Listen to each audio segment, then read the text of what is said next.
none of your content creators, your favorite ones, including me, are your friends.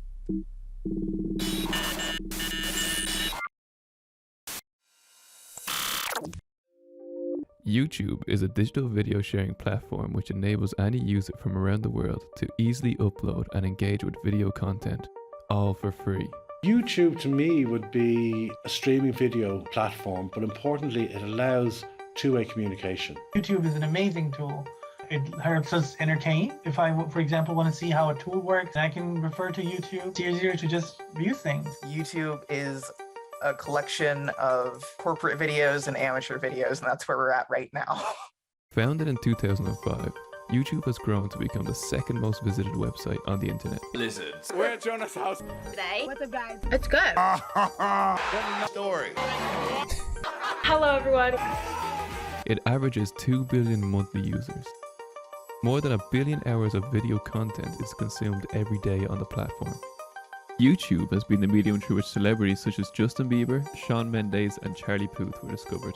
YouTube has also given rise to a new type of celebrity, the YouTuber. A YouTuber is a content creator who uses YouTube as a medium to post their own videos. I typically focus on history, politics, and psychology, sometimes do economics or religion videos as well. The kind of videos I make are documentaries, usually relating to internet culture and communities that are formed around the internet. So it's Cluzair. On that channel, I have 119,000 subscribers. I have a podcast channel with 11,000 subscribers called Storytime with Cluzair, and I have a more recently launched live channel for re-uploads of my live streams. YouTubers such as PewDiePie reached hundreds of millions of people with an estimated net worth of roughly $60 million. Despite YouTubers having an enormous following, they aren't seen as traditional celebrities. YouTube has created a weird in-between, where YouTubers are believed to be more accessible, attainable, and relatable, meaning people can see them as potential friends. It feels genuine. It's almost like if you were down the pub with the lads. I feel like they're genuinely talking to just you. You feel personal, but then you don't realise that it's not personalised. I know some people would be sitting there watching one of these videos and feel like they're actually there. Let's say you were the viewer and you begin to learn about the intimate details of your favourite creator's life, their daily routines, 3 o'clock on the dot, habits, and social circles. If you watch someone's videos every day for years, it's perfectly natural to get an emotional investment in them and their work. This relationship is one-sided and is known as a parasocial relationship. A good way of thinking about parasocial is like a one-way glass. So it's where you're looking, but the person isn't looking back. They have a one-sided social relationship, whether it's an influencer or just a person who's on TV. There's people who feel connected with them, but of course that person isn't connected back with you. And they might see the quantity of likes that come in, but they're not having a direct connection or an awareness for you. It has the illusion that is a two-sided thing, but in fact it is not. These relationships are more common than you think. YouTubers, knowingly or unknowingly, need to create these parasocial relationships with their viewer in order to retain their audience. I'm just a normal guy. I'm just like you. I very much try and sell it as I'm just like you. YouTubers have made a conscious effort to learn behaviors, follow trends, and interact with a community built around their content. You have to be entertaining and on and like, hey guys, don't forget to smash that button. We're all part of this gang and we're all doing this. And yeah, it's very performative. I mean, to put it mildly. YouTube as a platform knows this is going on and actively promotes it. But how does YouTube facilitate this?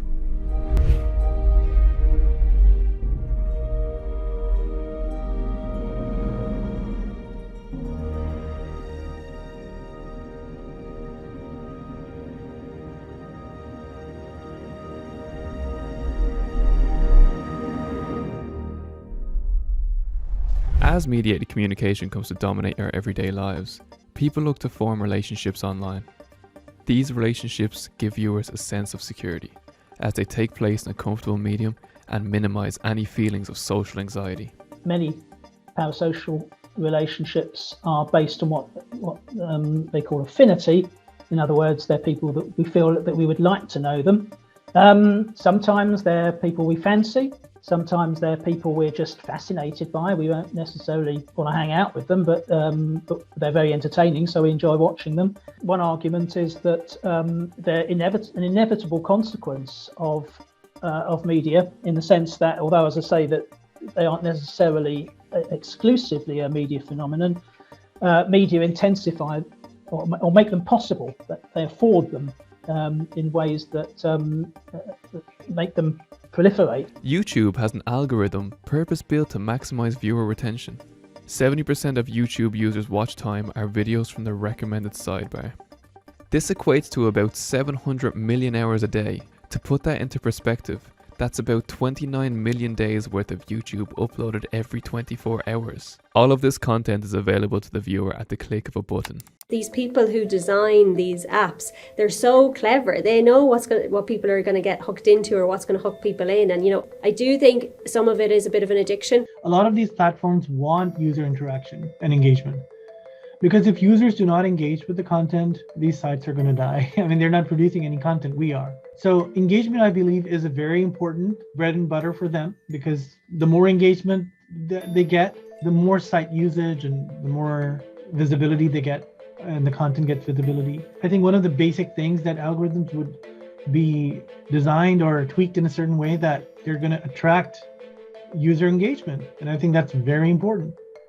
I will say the way YouTube works, the algorithm as it functions does make it very easy to keep watching, right? The algorithm is quite smart in terms of, if you watch a lot of a certain type of video, it has a lot of suggestions as to what you should watch next, in a way that Netflix and some of these others don't do as well. I mean, I would say it makes it easy to keep watching and keep going, because that is what the algorithm is ultimately set up to do, is to keep you watching. Because how does YouTube make money is ad revenue generally. I mean, there's other ways, but ad revenue. So they have an interest in keeping you watching, because the more videos you watch, the more ads you're going to watch. Hello guys, welcome back to my channel. Hi sisters, How do you even say what's up guys? Like, do we even say that? Hey guys, it's Justine. I'm here with Bro today. Alright, what's up? McCabe here. Just wanted to talk. Video. Just me and you for a quick minute. As YouTube grows, so does the number of viewers. This increases the number of individuals who could potentially form a parasocial relationship with a YouTuber. YouTubers engaging with their audience is vital for the growth of their channels. It is directly beneficial for YouTubers to interact with viewers who consume their content. This allows them to maintain more recurring viewers in their videos and build a community around them. So how does a YouTuber create a parasocial relationship?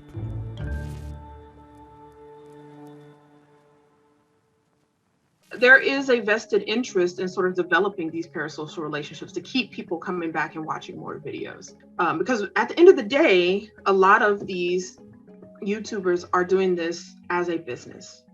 They are doing it professionally, and so they gotta pay bills. You gotta keep the lights on. Yeah, the key in social media content creation is to establish more intimate relations with audiences.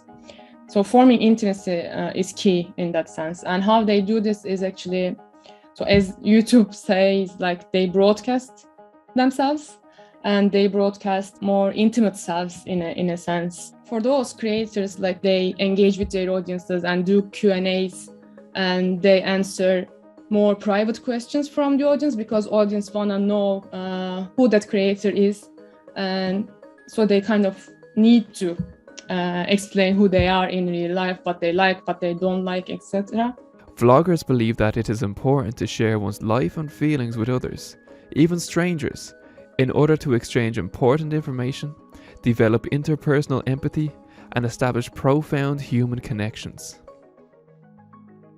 This practice is especially noticeable in lifestyle vlogging, whereby the viewer accompanies the YouTuber on their day-to-day activities. Hello guys, and welcome to our brand new home. When a YouTuber brings their audience into their private and personal space, such as their home, it builds trust with the audience.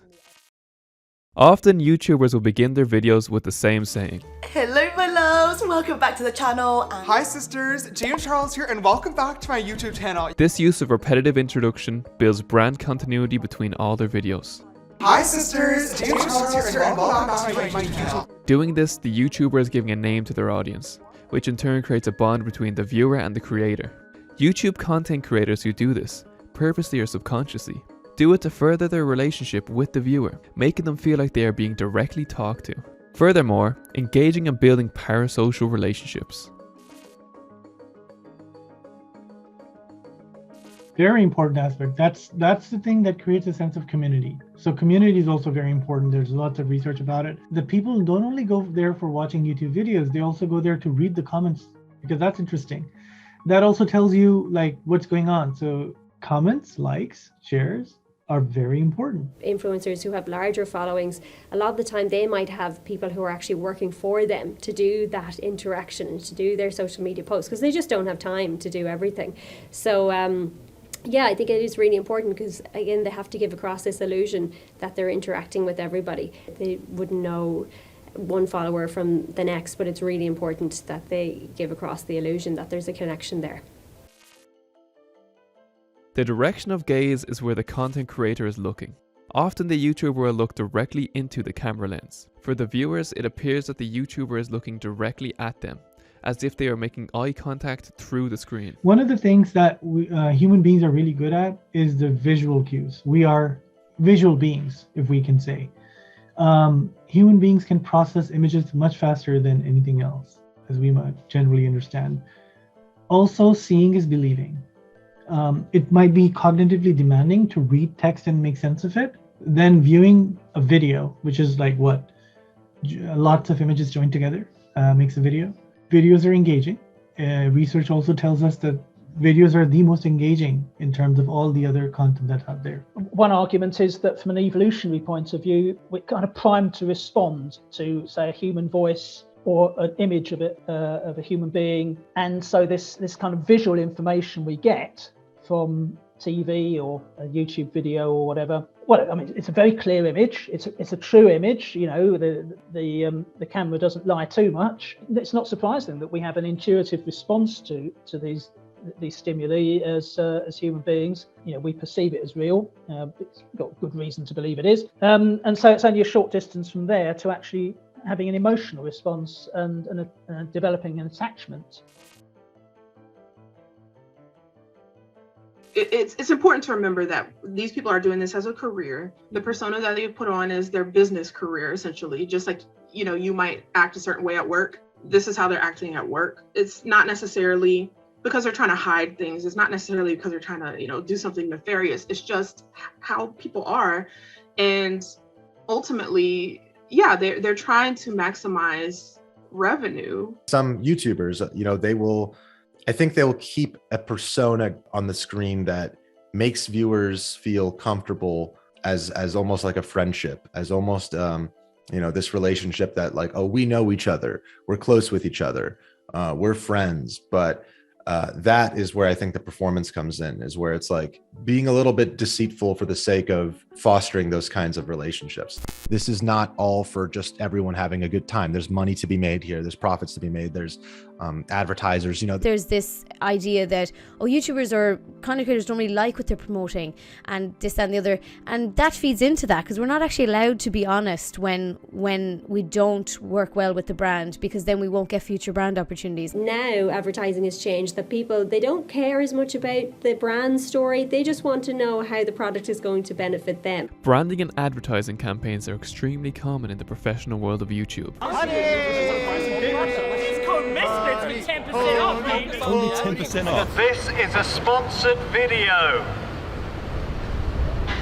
Just to let you know. People love learning about product views from influencers on Instagram or on YouTube. Because they have this relationship with followers and followers trust them and they think they're like them, they're kind of thinking to themselves, okay, well, if they like this product and it looks good on them and they're promoting it and they're saying it's good and I trust them and we're kind of friends, well, then I'm going to trust their opinion on this. They trust these influencers. because they know that or they believe that they also use the product. Marketers and brands are very aware of all of this. But there's a brand that does therapy online, and when it first came out, everybody was promoting it, and they contacted me as well.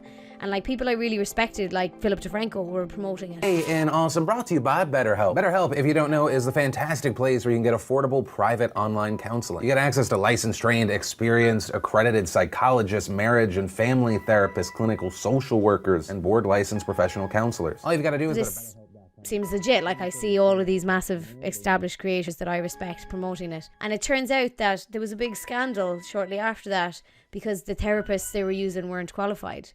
Audiences don't see YouTubers as advertisers. They see them as friends who are recommending them products. All I know is that today I'm finally trying it out, sitting down with it, and letting you know exactly what my thoughts are. Even though I am an affiliate to Morphe. You have to have a healthy amount of cynicism and like think, okay, well, what is this guy's angle? What are they trying to get out of us as a viewer? And what are their motivations? YouTuber marketing isn't limited to brands they have no stake in. YouTubers also advertise their own brands and merchandise to their fans. This is art. This is amazing art that everyone wants in their home. So now, for a limited time only, you can actually buy a poster of my original painting. It's a once-in-a-lifetime opportunity to get a Kevin original. Come on. Buying merch from a YouTuber you love is a way of showing your appreciation of the good work that they do. Also, it's a way of supporting them. Have I ever paid for merch? Yeah, I have. Back in the day, I was out there, man. I was out there in the community. I bought t-shirts to like kind of get in on it, that like kind of merch drop. I remember like there's people that I knew from like secondary school that I would have thought are like the normiest of the norm, and like I saw them wearing like Nelk. I know it's like mainstream YouTube, but it's still like their videos are like 30 minutes long. I suppose I have thought about it at times, but then I know Markiplier was promoting a lot of his merch in some of his most recent videos, and then you go into the website and it's like $60 for a hoodie, and you're just like, no. And like Corpse Husband, I know he's taken a huge break from music and YouTube at the moment, and he was releasing some new beanies and hoodies and stuff, and a beanie was like $60, and I was gonna get one, and I was like, no thanks. Like I went to, if you know Rooster Teeth, I went to RTX, it's like a con essentially. Like I went to Texas to go to that. YouTuber fan relations are one of the most important aspects of being a YouTuber online, and YouTubers have to feed into this, or else their YouTube careers could stagnate. Essentially, YouTubers are selling you friendship. I don't put much hope on YouTube addressing it because it's in YouTube's best interest to keep that going. YouTube, at the end of the day, is a corporation. In the same way that you go and you work at like a Starbucks or a Target or something, and you have your boss there that says, you need to make sure to smile to everyone. You need to make sure to be personable. You need to make sure to tell them hello and have a good day and make sure that you're friendly. YouTube is going to encourage that because it is in their best interest for them to have people form attachments to the site, to the brand, to the YouTuber, because that's how they get their profits. That's how they get their money. Parasocial relationships have become more relevant as we see our world becoming increasingly mediated. With more people on social media such as YouTube consuming user-generated content, a viewer is almost certain to fall into some sort of parasocial relationship, with people finding themselves connecting with online figures rather than other people in real life. Parasocial relationships are not necessarily a bad thing. It's not necessarily bad to have a parasocial relationship or even several parasocial relationships. And in fact, we all do it. Humans are social animals. So I would say that if you're finding, first of all, that you're just forming parasocial relationships, not necessarily anything to worry about. If you are finding yourself getting to the point where it's becoming a little bit obsessive, that is when I think you need to sort of recognize that in yourself.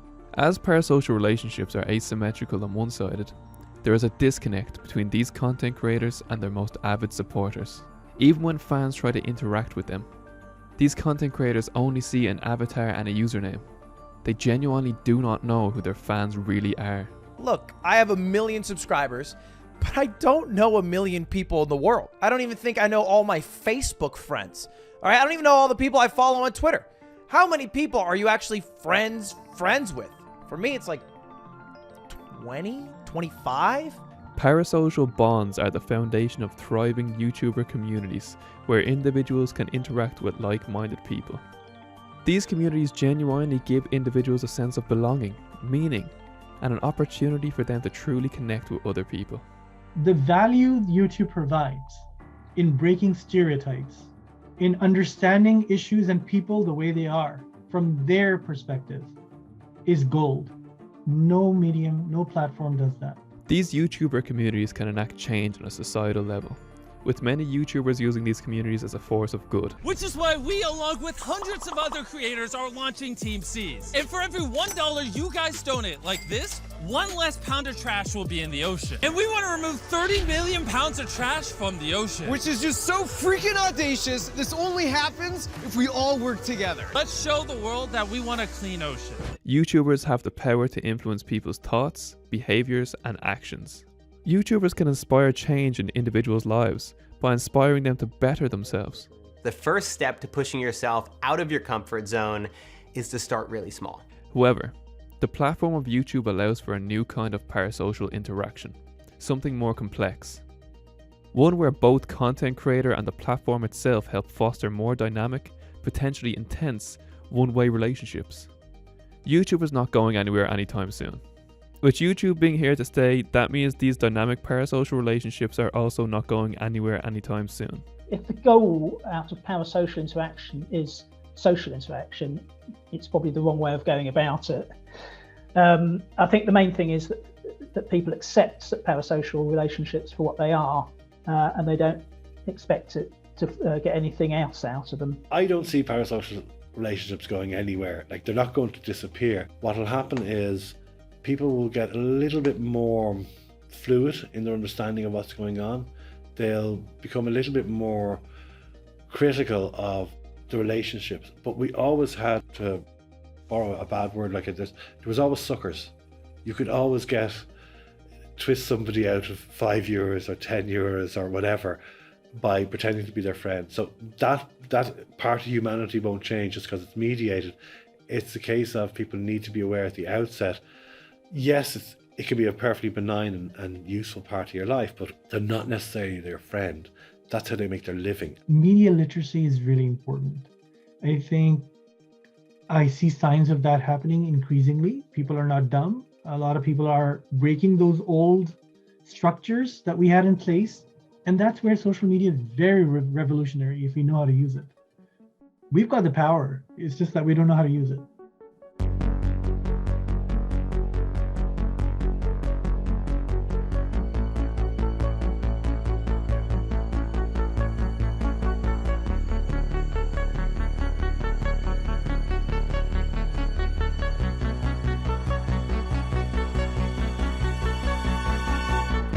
None of your content creators, your favorite ones, including me, are your friends.